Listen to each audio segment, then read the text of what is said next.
Ouvert le 28 juin dernier, les travaux de la première réunion de restitution sur la réforme de l'Association des producteurs de pétrole africains se sont achevés ce vendredi à Brazzaville.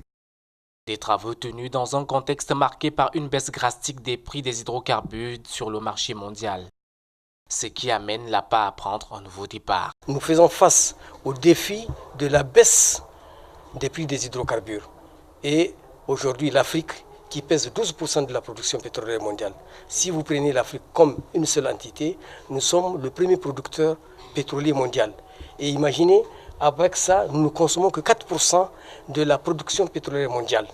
Pour que l'Afrique, qui pèse 12% de la production pétrolière mondiale, puisse en tirer profit, l'APA, dans sa réforme, envisage organiser le marché pétrolier africain. Aujourd'hui, le prix du pétrole, vous le savez bien, c'est fixé ailleurs qu'en Afrique.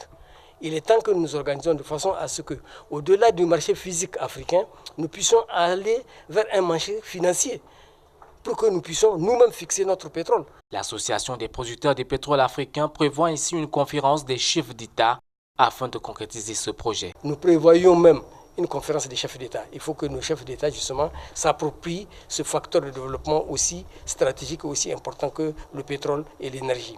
Donc, dans ce sens-là, nous pensons que nous puissions peser de tout notre poids pour pouvoir donc revoir les prix à notre façon, à notre niveau, de façon à ce que ce pétrole-là puisse être un facteur de développement économique et social de notre continent. Cette réforme de l'APA devra donc aider le Congo à relancer ses activités pétrolières. Relancer au niveau local les activités du pétrole.